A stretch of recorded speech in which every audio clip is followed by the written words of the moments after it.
Red, White and Royal Blue probably needs no introduction, but in the case it does. It's the social network fanfiction, a romance book by Casey mcquinston with an unusual premise.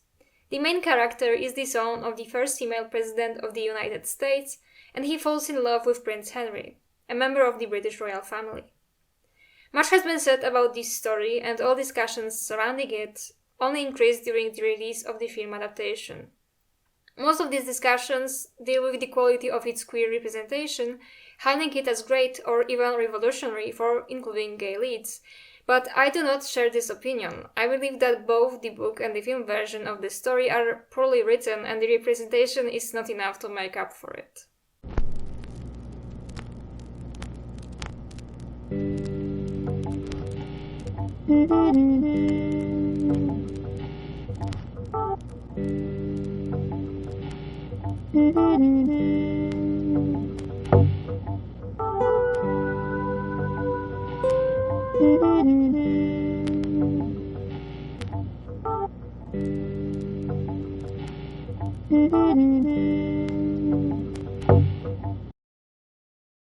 Before we start, remember that if you like my content, like, subscribe and share so that more people can see it.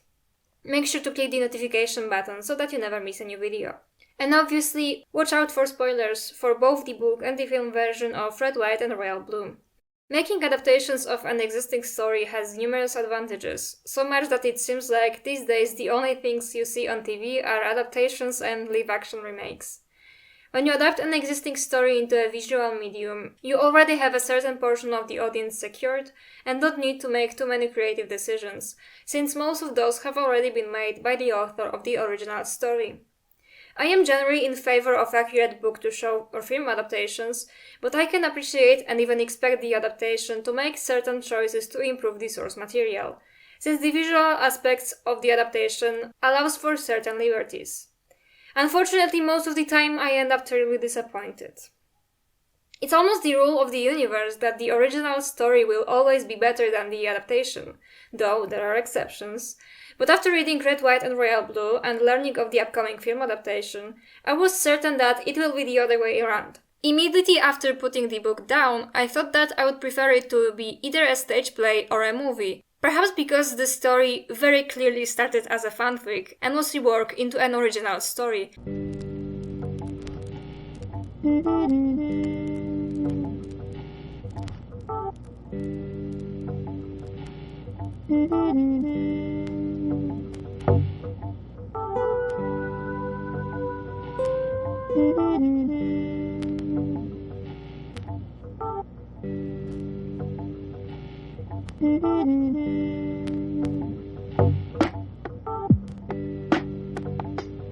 Not the first and not the last one, I suppose. Why do I think that the initial conception of this story has something to do with it? Because, at least to me, most fanfictions do read as stage plays more than books. I suppose that it's because they usually focus on things like dialogue and the character's emotional state, rather than the surroundings, descriptions, etc. Often the descriptions are not even necessary, since the audience is already familiar with how the character looks. In stage plays, the set design, costumes, etc. are up to the imagination of the designers. The script usually only gives 1 to 2 sentences of the general vibe of the set rather than long, drawn-out descriptions. And Red, White and Royal Blue reads exactly like that, but because it's a quite long book and not a one-shot fanfic, the pacing of the story suffers from it. Even the die-hard fans sometimes admit that the pacing is not that great, especially the first few chapters, where the initial conflict between the two characters is resolved almost immediately. It was something that was very easy to fix too, but the directors of the film adaptation made their job all that more difficult by making the film a whopping 2 hours long. With all due respect, not enough things happen in this story to make it this long, unless you plan to develop and flesh out some aspects of the story, and it just so happens that there were plenty of things that could have been fleshed out. Unfortunately, precisely the opposite happened. For starters, the movie cut the character of June, Alex's sister, or rather, sort of merged her with Nora, their mutual friend. Yet despite merging those two, she kept the role of Nora, who was far less prominent and thus somehow became a very side character, to the point that cutting her completely would probably not hurt the story in any way. A very similar situation happens with Beatrice, who in turn is Henry's sister. While she is present in the story, she could similarly be cut completely and it would not change anything in the slightest, which is a shame considering how important she is to Henry. The relationships Henry and Alex had with the women in their lives were some of the very few things that I enjoyed in the original story, since media with male protagonists often treat women as props. So the movie is 2 hours long, yet instead of using it to its advantage, things were cut from the source material. As such, the already poor pacing in the book becomes even worse in the movie. We also are not given a compelling reason for the rivalry. Henry was mean to Alex once and that's it. But in the movie, something that happens very quickly in the book happens at lightning speed. What was a great opportunity to address the most common complaint about the story was somehow made even worse. The creators could have first established the characters and get into the feud later, but the cake disaster happens almost immediately. The PR control happens almost immediately, and Henry and Alex click almost immediately. Like within the first 20 minutes of the 2-hour movie. What follows is a plot exactly as repetitive as the book one, with the two of them having sex in various places. The book has the advantage of being a very plainly written text, so you can get through it really quickly, but the movie drags and drags and drags to the point that at some point I just set it to 1.5 speed.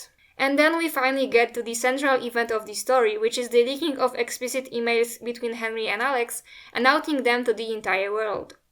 It does take a while to resolve this problem in the books, not as long as it realistically should take, but here, in the movie, it happens and just as quickly stops being a problem. But perhaps what turned out to be the worst in terms of pacing was the election night. From what I remember from the book, there was a full chapter dedicated to it. The Republican presidential candidate is shown to be an actual threat, and his people are the ones responsible for the outing of Alex and Henry to gain advantage in the upcoming elections, tying these plot points together. In the movie, Alex and Henry arrive to learn that Alex's mom won Texas and then won overall. Like, immediately. A side note to the previous comment about how the story reads as a stage play. It is also visible with the way it handles exposition. If you ever took a creative writing course, you probably heard the advice of show don't tell. It means exactly what you think. When writing, it's better to show something to the audience rather than to outright tell them. As Anton Chekhov once said, "Don't tell me the moon is shining, show me the glint of light on broken glass." So don't tell me that the character cried. Say that she had puffy red eyes and eyeliner running down her face. This advice can apply to pretty much everything, and the problem is that if Casey and McQuinston ever went to a creative writing course, they certainly did not learn that lesson. I feel like the book was written with the dumbest possible person in mind, since we are not allowed to do any thinking by ourselves. Everything is spelled out right. It is not uncommon for characters to just stand up and announce, "I feel this and that emotion." But people don't talk like that. Exposition is handled in a very similar manner, and there's very little room for the reader to do some thinking for themselves. Everything is spoon-fed to us. A good example of this is a scene where the main characters meet the Queen of England, Henry's grandmother, and we are told that she looks down on the main character because of his race and sexuality. I mean, it's not particularly difficult to realize that Colonizer Supreme does not like this bisexual Mexican guy. We need not be told that lest we somehow miss it. It should be obvious to anyone by the way she interacts with the character, and frankly, it should be obvious to anyone who picked up that book. But no, it is spelled outright in the internal monologue. I joked with my friends that some of the dialogue in this story seems like a Tumblr post from 2013, with this try-hard sassy humor, but the movie somehow managed to make it even more cringe. The truth is, every queer person has the right to come out on their own terms and on their own timeline. They also have the right to choose not to come out at all. Are you writing a rom-com or a Tumblr PSA?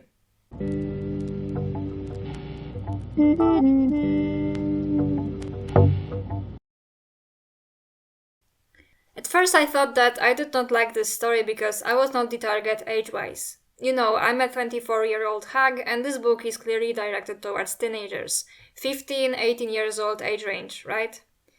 But then I realized that stories with teenagers in mind probably don't have numerous detailed sex scenes, so I believe that I was very much within the target audience. So the target clearly was young adults, perhaps even leaning towards older young adults like myself, But I felt like I was reading a story for much younger people due to general infantility of the way it is written and the childishness of the entire plot at large. This is why I genuinely thought that this is a story for not the most mature of teenagers. It's a feature, not a bug.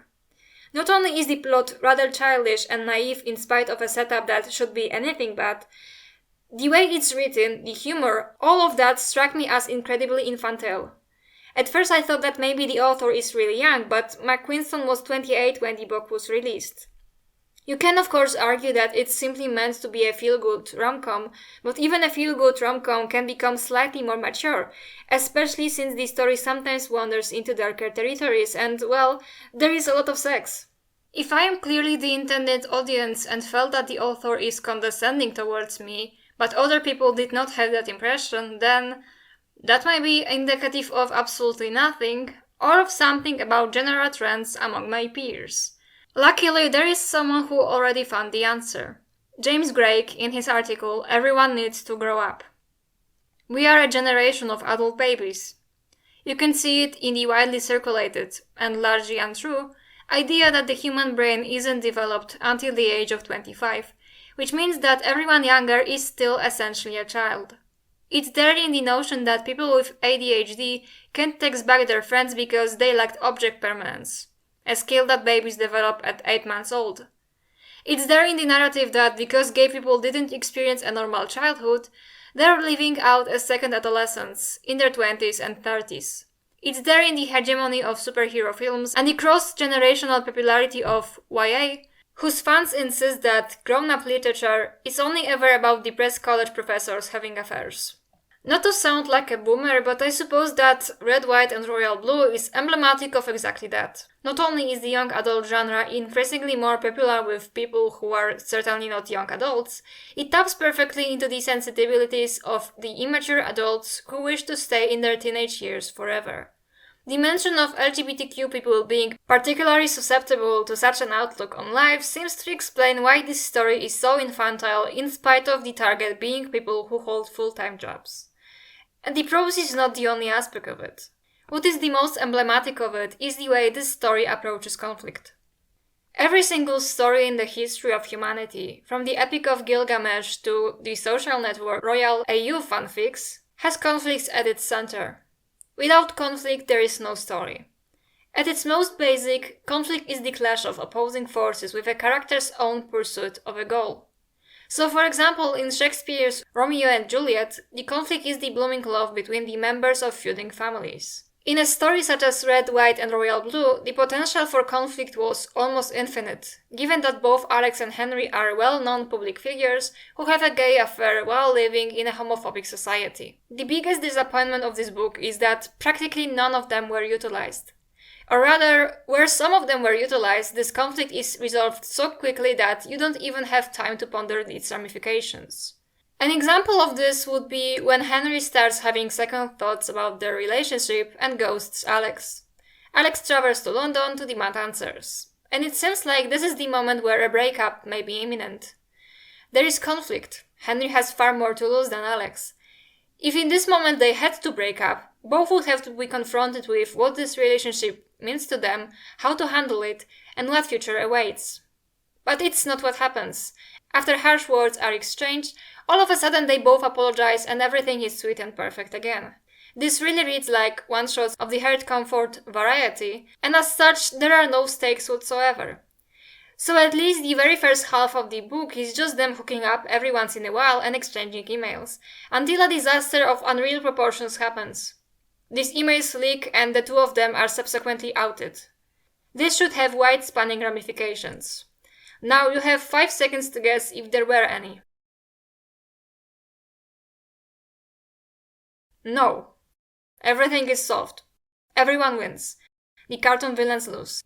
The scandal does not threaten Alex's mom's re-election, and she somehow manages to win in Texas. The scandal does not threaten Alex's future in politics. It does not threaten the British monarchy in any way. Everyone is overwhelmingly supportive of this relationship, with the only potential enemy being the Republican presidential candidate, who obviously is going to use this scandal to gain advantage among conservative voters. If this story had at least a hint of realism, this would be a legitimate threat to the success of the characters. But because of the nature of the story, you know full well that the Republican is going to be defeated the second he's mentioned. Not only that, but a huge portion of the elections is dedicated to Alex's mom winning in Texas, something she did not manage the first time around, even though she is Texan herself.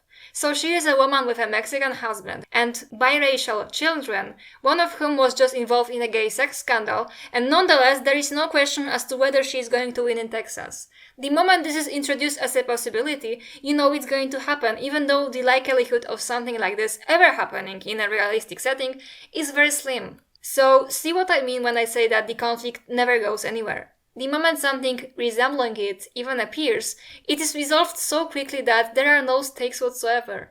As such, I found it very hard to be invested in this story. I knew everything is going to be perfect, everyone's ending will be unquestionably good, nobody will have to lose anything, nobody will have to sacrifice something. And you can of course argue that this book is not meant to be realistic, that the author simply wanted to write a feel-good story, but as a result, any potential that the premise had is thrown out of the window.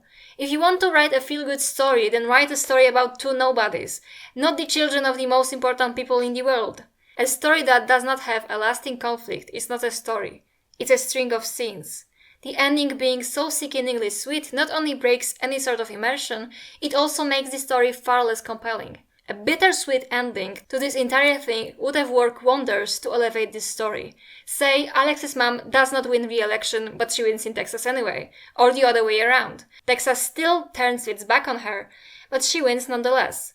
Then, at the very least, you would feel what happens had consequences, any consequences. Alex wants to be a senator and the scandal might endanger his chances of it, but by the very end of the book, it's clear that it won't affect it at all. So again, the conflict is resolved even before it has a chance to bloom.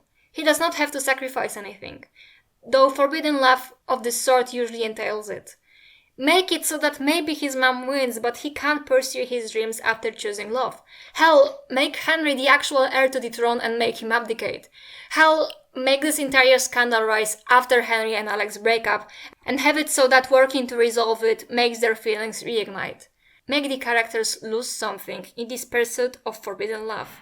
The lack of any compelling conflict in this story is what makes it so childish and infantile. But if there was any, then the people who cling to their adolescence would feel hurt, and they can't fathom it. If there's hurt, there must be comfort, and that comfort has to come with the characters never once meeting any consequences, never once having to sacrifice anything. It's a fairy tale story with a fairy tale ending, a fairy tale for adults. But adults are too old to read fairy tales.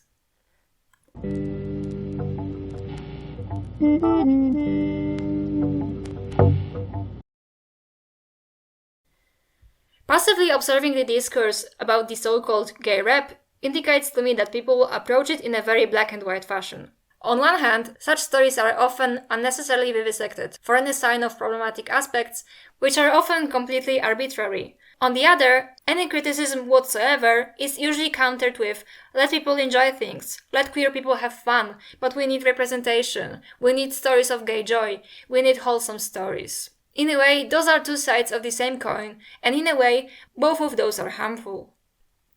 See, if gay characters face any sort of hardships, then the story immediately becomes torture porn. If they don't get what they want, then the author thinks gay people don't deserve happiness. And you might think I exaggerate, but I have experience in the publishing industry, and I witnessed firsthand how editors would tell their writers to change something in the story not because it's unnecessary, but because the potential audience might find it problematic, even if it's there to explore less savory aspects of existing as a queer person. I suppose that in the generation of adults who cling to their adolescence, any such aspects break the potential of escapism, and anyone and anything that tries is only worthy of throwing into the dustbin. mcquinston was already quite bold by including explicit sex scenes into the story, which could of course be cancellation worthy because that would be sexualization or fetishization. But in every other aspect, it seems like mcquinston wanted to prevent any criticism before it even happened, and this is why this story is so devoid of conflict. If Alex had to give up his dreams of becoming a senator, then of course this would be cancellation worthy. Oh my god, you insinuate that gay people can't achieve their dreams and be happy because they're gay? If Alex and Henry did break up, then this of course would be cancellation worthy. Oh my god, why do you think that gay people can't form stable relationships? And these accusations sound absurd, but it really does seem to me like the fear of potential backlash to all these minuscule things is what caused any conflict to be squandered before it even had a chance to bloom. And if the only defense to those grievances is, but we need wholesome rap, but I liked it, let gay people be happy, then it's not really a defense at all. A story should be able to exist outside of its reception. If we don't consider other media above criticism because of who is the target audience, then why should we do it in this case?